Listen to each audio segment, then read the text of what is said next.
Vamos conversar. Parece cansado. Devia parar de trabalhar à noite.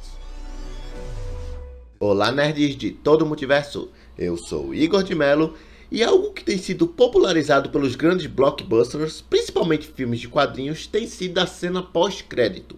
A Marvel passou seus primeiros anos construindo um grande crossover para formar os Vingadores, usando essas cenas para sugerir a ameaça maior que era o Thanos. E depois passou os próximos anos construindo o mundo e montando um enorme clímax de duas partes que foi Guerra Infinita e Ultimato. E parte disso veio do hype que era gerado por essas cenas do meio e do pós-crédito. Começando com Homem de Ferro em 2008, onde o Nick Fury visita Tony Stark para discutir a iniciativa Vingadores. E no extinto universo estendido da DC não foi exceção. Eles também tentaram usar desse artifício. Porém, diferente da Marvel, deu muito errado. Então no vídeo de hoje vamos lembrar as cenas pós-créditos de filmes da DC que não deram em nada. E olha que elas eram bem promissoras. Começando com o Esquadrão Suicida de 2016, que apesar de todos os problemas, o filme tinha um certo nível de construção de mundo. Ele continuava a história ali, tinha referências à morte do Superman que tinha acontecido no filme anterior, que foi Batman vs Superman, enfim. Porque o Homem de Aço ele fez pouco para sugerir aquele universo maior. Foi em Batman vs Superman que eles introduziram elementos de universo compartilhado. Bom, na cena pós-crédito do Esquadrão Suicida, o Bruce Wayne encontra a Amanda Waller e faz um ótimo trabalho empurrando aquele universo para frente, porque temos um passo natural em direção à formação da Liga da Justiça e o futuro do Esquadrão Suicida é posto em questão quando o Bruce sugere a possibilidade das duas equipes colidirem. E essa cena deixou nós fãs ansiosos pela rivalidade clássica das HQs entre o Bruce Wayne e Amanda Waller, uma vez que estabeleceram uma trégua para o herói ajudá-lo com informações, só que ela não cumpriu sua parte no acordo. No entanto, o fiasco de Liga da Justiça fez com que Ben Affleck deixasse o papel de Batman e por isso esse encontro não voltou a acontecer nas produções seguintes da DC. E nessa mesma linha tivemos essa que eu vejo como o maior desperdício também, que foi o Exterminador aparecendo em Liga da Justiça versão cinema e no Snyder Cut. Na versão do Snyder, a cena é maior e provoca até mais do que a versão cinema.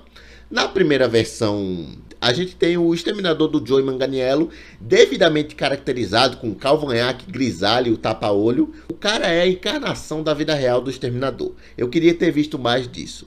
E aí ele se reúne com o Lex Luthor do Jesse Eisenberg, que o convence a se unir a ele em uma espécie de Liga da Justiça do Mal. Já no Snyder Cut, essa cena é completamente diferente, porque após a batalha da Liga contra o Lobo da Steppe, o Exterminador se reúne com o Lex, só que dá indício de outra história, sem falar sobre Legião do Mal ou algo assim. Dessa vez o Slade Wilson quer saber como encontrar o Batman de Ben Affleck. E Lex revela que Bruce Wayne é que está por trás do capuz, dizendo a Slade o seguinte: vou adivinhar. Olho por olho.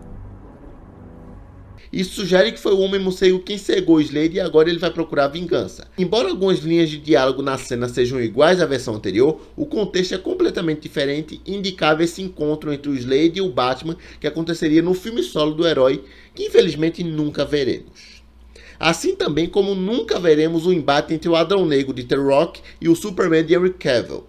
Porque na pós-crédito de Adão Negro, Amanda Waller entra em contato com o anti-herói e lhe dá um aviso. Kandak é sua prisão agora. Se der um passo fora dela, não viverá para se arrepender. E aí Adão Negro zomba dela. Não há ninguém neste planeta que possa me deter. Posso cobrar favores e mandar gente que não é desse planeta. E aí... Faz tempo que alguém não deixa o mundo tão nervoso. Adão Negro. Vamos conversar. A cena provocaria o retorno de Henry Cavill ao Homem de Aço depois de anos e um embate entre Adão Negro e Superman que seria épico. Só que pouco tempo depois disso, James Gunn entra na DC e rebuta tudo. E agora David Crossett vai ser o Superman. E falando em grandes retornos na pós-crédito, em Mulher Maravilha 1984, aquele filme horrível, né? A gente vê uma mulher caminhando por uma feira de rua e tal, quando um poste ia cair sobre um carrinho de bebê. Só que a mulher acaba salvando o dia e segura o poste, impedindo a tragédia. Então ela se vira para a câmera e vemos que é ninguém menos que Linda Carter, que interpretou a Mulher Maravilha na clássica série de TV dos anos 70. interpretando a Astéria. Porque lembrando que durante o filme, Diana fala sobre aquela Astéria que foi a guerreira que libertou as Amazonas da escravidão no mundo dos homens. E a heroína chega a revelar que procurou por ela, mas tudo que encontrou foi sua armadura, que é aquela mesma que a Diana usa na sequência final. E na cena pós-crédito é indicado que Astéria não apenas está viva, como tem atuado para defender a humanidade, assim como Diana fez também. E ela estaria de volta em Mulher Maravilha 3, conforme a própria Gal Gadot confirmou. Porém, esse filme dificilmente vai sair do papel. Assim como essa ideia aqui que foi tão aleatória quanto o filme. Porque na pós-crédito de Shazam, Fúria dos Deuses, o John Economos e a Emilia Harcourt, personagens do Esquadrão Suicida e Pacificador, aparecem conversando e a Amanda Waller quer ele no time por ser poderoso, apesar de ser imaturo. E aí a dupla chega ao destino e revela que eles estavam falando sobre o Shazam. E explicam que veio com a missão para convidá-lo para uma equipe. E ele, achando que se tratava da Liga da Justiça, aceita de primeira. Porém, Harcourt dá as boas-vindas à Sociedade da Justiça, o que deixa ele meio confuso e decepcionado, especialmente porque ele gostaria de ser da equipe da Mulher Maravilha. E no filme The Flash, a gente tem essa cena pós-crédito que foi por água abaixo, literalmente, onde Barry Allen tenta interagir com o Aquaman muito bêbado, e essa cena é tão coerada quanto ele citava nos últimos anos. E claro, com uma tentativa fracassada de humor. Na cena, o Barry deixa claro pro Arthur que apesar de ter estado no filme onde Ben Affleck, Michael Keaton e George Clooney foram Bruce Wayne, há apenas um Aquaman, que é o Momoa. Em outras palavras, isso era um apelo para os espectadores entenderem que apesar de toda a confusão que o filme causou, Aquaman 2 permaneceria inalterado e os eventos do primeiro filme ocorreram não importa o que acontecesse. E se você achou que essa cena foi ruim, eu não imaginava o que vinha em Aquaman e o Reino Perdido. Viu para encerrar o DCEU com chave de merda. Lá vemos o Mestre do Oceano retornando uma das piadas do filme.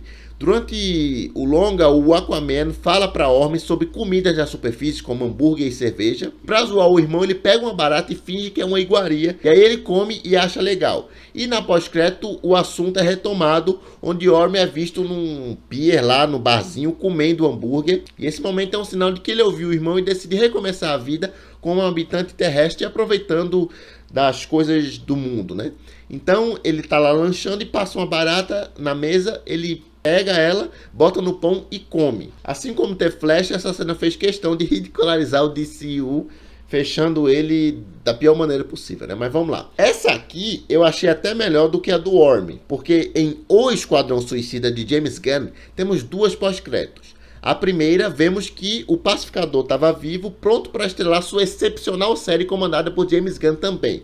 Eu amo a série Pacificador e tô louco para a segunda temporada.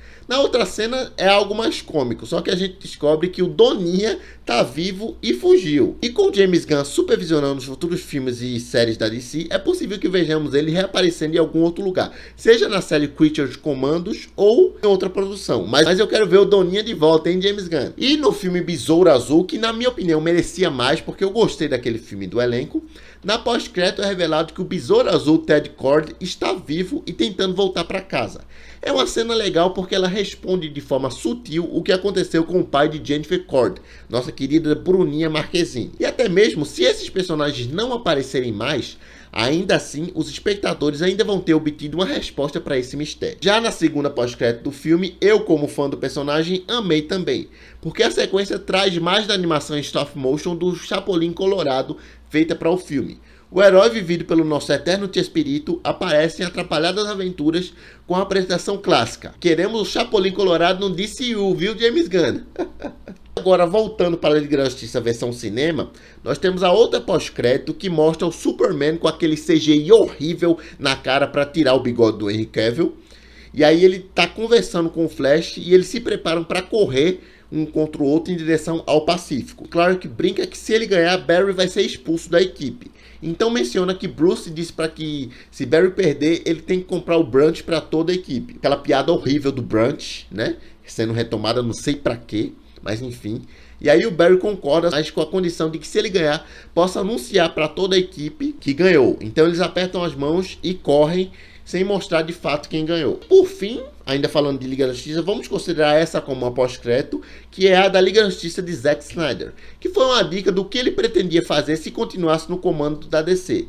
E lá vemos o pesadelo Nightmare do Batman. onde a Terra estava sob domínio de um Superman corrompido e um grupo improvável de heróis formados por Batman, Mera, Exterminador, Flash, Cyborg e o Coringa do Jared Leto, eles se reúnem em uma última tentativa desesperada de reverter o destino do mundo. E vemos o único encontro do Batman de Ben Affleck com o Coringa do Leto, que aqui estava bem melhor do que aquela versão horrível que ele fez no Esquadrão Suicida. É uma cena bem interessante, porque ela revela mais do passado dos dois, e o Coringa fala sobre ele ter matado o Robin Jason Todd.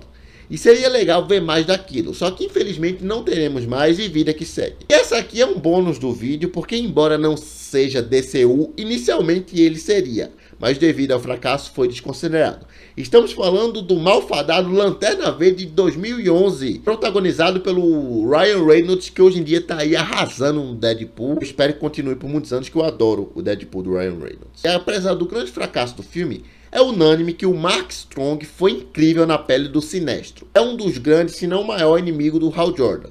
E aí no filme ele começa como um aliado do Lanterna Verde, até sua verdadeira natureza ser revelada e ele sucumbir ao poder de Parallax. E a cena pós-crédito do filme mostra o Sinestro encontrando um anel amarelo, que indica que ele se tornaria a grande ameaça a ser enfrentada na sequência. Felizmente a recepção do público e crítica acabaram por enterrar qualquer possibilidade de vermos o ator retornar ao papel. Na verdade, assim, ele poderia até retornar sim, porque o personagem é CGI, então poderia voltar de boa.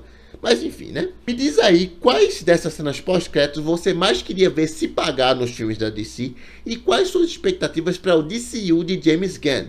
Me conta aí nos comentários. E eu vou ficando por aqui, mas vai estar aparecendo aí na tela final o vídeo que eu fiz falando sobre as cenas deletadas que mudariam tudo nos filmes da DC. Segue uma linha semelhante a esse vídeo. Então, não deixa de conferir. Então é isso, valeu!